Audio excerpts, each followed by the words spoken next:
Je viens gravement de me disputer avec mon mec parce qu'il m'a offert ceci. Alors certes, vous allez dire que je suis très aigrie, que je suis capricieuse, mal élevée et tout. Certes, peut-être que vous avez raison. Mais je vais vous expliquer pourquoi c'est vraiment un cadeau qui m'énerve. Pour la plus belle des fleurs, bon ça c'est mignon. Pourquoi on offre des fleurs à une femme? Est-ce qu'il y a vraiment des meufs, ça vous fait kiffer genre d'avoir un bouquet de fleurs? Genre je peux les cueillir dans mon jardin, pas de jardin. Mais... quoi? Ça rend ouf mon frère. L'utilité. Quoi, c'est une déco pour chez moi? Enfin ça va, merci, j'ai de la déco chez moi en fait. En plus si c'est pour offrir un petit bouquet, genre honnêtement, je trouve ça dégradant. C'est plus pénible qu'autre chose. Je dois être là, il y a un livreur, il ramène un truc énorme. Est-ce que j'ai que ça à faire même de mettre un truc dans un vase avec de l'eau? Nani? Si tu veux me faire un cadeau, offre-moi un beau cadeau. En plus elles sont même pas toutes rouges. Genre Chuck Bass il offre à Blair Waldorf que des roses rouges ou des pivoines ou que sais-je, mais genre pas un bouquet avec plusieurs roses de plusieurs couleurs différentes. Nous sommes vraiment beaucoup disputés au téléphone. Je lui ai dit pourquoi me faire des cadeaux comme ça? Pourquoi me faire plaisir? Non, ça ne me fait pas plaisir. Et je suis sûre que vous allez toutes faire les mijorer en commentaire, mais je suis sûre que les 3/4 d'entre vous, vous savez pas quoi en faire non plus de ce bouquet. Quand j'avais 16 ans, c'était mignon. Ça y est, j'en ai reçu plein des bouquets dans ma vie, je m'en fous. Après, vous pouvez toujours me dire si ma réaction est disproportionnée. Peut-être que mes règles elles approchent, peut-être que je sais pas, je suis aigrie, je sais pas, mais je n'aime pas ce cadeau, ça m'a énervé. Quelle indignité. Pour qu'un homme paie tes factures, commence par te demander déjà pourquoi tu trouves ça gênant de demander. En vrai, c'est simple, avec un homme, il suffit d'être direct. Si t'es en mode dating, pose ta vision dès le départ. Tu peux lui dire quelque chose comme écoute, je préfère être direct, j'ai pas envie de perdre mon temps ni de te faire perdre le tien. Quand je suis avec un homme, je m'attends à ce que mes factures soient prises en charge, mon entretien aussi, parce que j'aime prendre soin de moi et je trouve que c'est essentiel. Et quand t'es vu avec moi, ça te fait du bien. Tu le sais, et je connais l'énergie que j'apporte. Et quand un homme choisit d'être avec moi, il prend soin de moi. C'est juste comme ça que je fonctionne. Je préfère être claire sur mes attentes. Est-ce que ça résonne pour toi? Non. Et ensuite, t'observes comment il agit et t'adaptes. Mais surtout, n'oublie pas, avoir une femme consciente à ses côtés, c'est une richesse sociale. Et crois-moi, un vrai homme, il le sait. Regarde les acteurs à succès, la fierté qu'ils ont de ramener leur femme rayonnante sur un tapis rouge. Tu vois cette énergie-là, c'est ça dont je parle. Et crois-moi, ces hommes, en plus, ils sont fiers de se dire c'est grâce à moi aussi.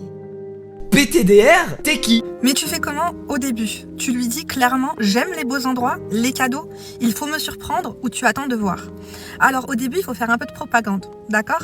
Moi j'ai tout le temps été gâtée déjà par mes frères et sœurs, par mes parents, surtout ma maman. Franchement ma maman elle me fait des cadeaux très très surprenants, d'accord? Donc je n'hésite pas au tout début de la relation à faire partager les cadeaux qu'on m'offre. Pas les partager, lui donner la moitié, non, pas du tout, mais par contre quand je vais le voir au restaurant ou qu'on va se voir une après-midi, je vais lui dire ah regarde ce que ma maman m'a acheté, je suis trop contente, on part en vacances, elle m'offre une semaine en vacances, ou regarde le collier que ma maman m'a acheté, ou regarde la bague que mon papa m'a acheté, ou regarde le sac à main que mon frère m'a acheté, d'accord? Pour déjà, ils comprennent que sans raison, hors anniversaire, hors Noël, hors Saint-Valentin, hors Aïd el-Kabir, je suis gâtée déjà à l'année.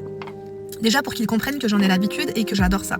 Après, il faut savoir une chose, c'est que je n'attends pas de cadeaux hors raison, en fait.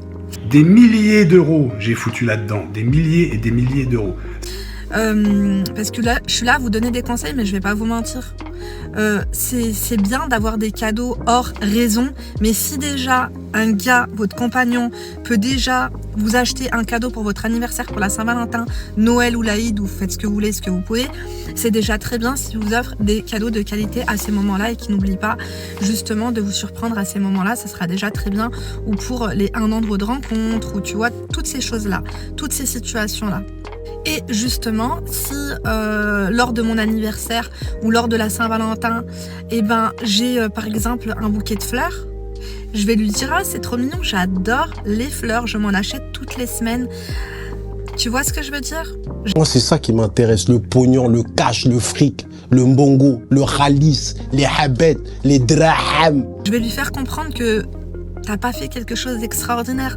Moi-même, je m'achète des fleurs et vous le savez si vous me suivez, j'adore les fleurs, j'en ai tout le temps chez moi, des fleurs fraîches. Donc des fleurs, je m'en paye toute seule. Si tu vas m'acheter un bouquet de fleurs pour la Saint-Valentin ou pour mon anniversaire, ça va me faire ni chaud ni froid. Très clairement, je vais être contente parce que j'adore ça, mais je vais te faire comprendre c'est quoi la suite. Et aussi, je donne le bon exemple. Mais si tu oublies mon anniversaire et si tu m'achètes un cadeau de merde à mon anniversaire, Non, je vais quand même te montrer que je suis classe parce que tu m'auras quand même pas mal de fois invité au resto. Je vais te faire un cadeau de plus de 300 €. Clairement. Je suis paradine en fait. J'aime faire plaisir et je prends énormément de plaisir en fait à offrir, à emballer, à chercher, à vraiment surprendre en fait la personne avec qui je suis. Et à chaque fois que la femme n'est pas à la cuisine, il y a désordre. Je mens aux hommes tellement plus qu'ils me mentent. Et si je t'attrape me mentir, je vais quand même continuer à jouer la victime et pleurer, déçue, désœuvrée. Est-ce que je suis littéralement la seule personne qui passe tous les ans des fêtes de fin d'année qui sont horribles et je finis toujours seule? Je ne sais pas pourquoi. Je ne sais pas pourquoi. Là, en plus, je suis tombée malade, donc là, j'ai pas le choix à rester seule. Mais à chaque fois, en fait, j'ai l'impression que c'est un truc, genre un ouragan, et je dois m'enfermer chez moi le temps que ça passe, pendant que tout le monde vit sa meilleure vie, tout le monde a la meilleure joie de vivre, et moi, à chaque fois, je suis là. J'aime juste un peu les décos au début, mais après, c'est fini. Genre, je suis trop triste. À chaque fois, il se passe un truc qui fait que je vais passer des mauvaises fêtes de fin d'année. Et genre, je suis archi triste. Ça fait beaucoup là, non? J'ai remarqué que très souvent après les dates, ou après plusieurs dates, ça peut très bien se passer, mais je vais toujours finir par trouver un truc qui va pas, un truc négatif, ou je vais avoir le hic, comme on dit, plein de choses comme ça. Et généralement, plus ça va bien se passer... Ne t'inquiète pas, ça va bien se passer. Bien se passer, ne t'inquiète pas. Plus je vais trouver un truc négatif sur le long terme. Et j'ai vraiment l'impression que je cherche en fait juste par peur de l'engagement. Genre au final, tu peux me mettre le mec parfait devant les yeux. Je vais d'office trouver un truc qui va pas. Parce que ça m'arrange en fait quand ça se passe mal. C'est horrible à dire, mais je pense vraiment que ça m'arrange. Parce que j'ai peur de m'engager et je sais que plus ça se passe bien, plus tu revois la personne, plus il y a une possibilité de quelque chose de sérieux. Et donc, je trouve un truc qui va pas. Je vais lui trouver un hic, un truc négatif.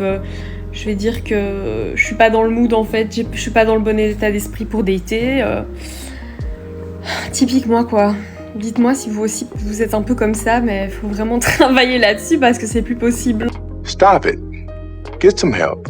Est-ce que je suis la seule qui réfléchit comme ça? Mais en fait, moi, tant que tu m'as pas proposé, genre, d'être ta copine, pour moi, je suis célibataire. Genre, tant qu'il n'y a pas une proposition, genre, par exemple, on propose le mariage, etc. Mais pour moi, être ta copine, c'est la même chose. Parce que c'est une promesse, c'est un engagement de on va finir ensemble, de on se met ensemble, de on veut du sérieux. Du coup, il doit y avoir une proposition. Genre... Do you want to be my girlfriend? Ou alors, est-ce que je vais être ma copine? Je sais pas. Des petits écriteaux dans le ciel. Ou alors, il t'emmène manger. Il écrit un truc sur ton dessert. Ou voilà, il te demande avec un bouquet. Mais vraiment, une demande pas, genre juste comme ça, on est ensemble. Moi, je trouve ça trop boring, genre, on est ensemble. Non. Est-ce que tu veux être ma petite copine? Genre, c'est mignon. Moi, je trouve que les gentlemen, ils se perdent, hein. Ils sont où? Moi, je comprends pas. Genre, pour moi, c'est la base. En tout cas, bref. Non, ferme-la. Je suis désolée, on met pas assez en avant le pire moment de la relation. Le moment où tout ce que la personne va faire va te saouler. Tout ce que la personne va faire va te saouler à un point inimaginable. Le mec respire, ça te saoule. Le mec mange, ça te saoule. Le mec fait un bruit de bouche, ça te saoule. Le mec il dort, ça te saoule. Il te bouscule, ça te saoule. Il te touche un peu trop longtemps. Au mauvais moment quand t'as pas envie, ça te saoule. Il te fait un compliment, ça te saoule.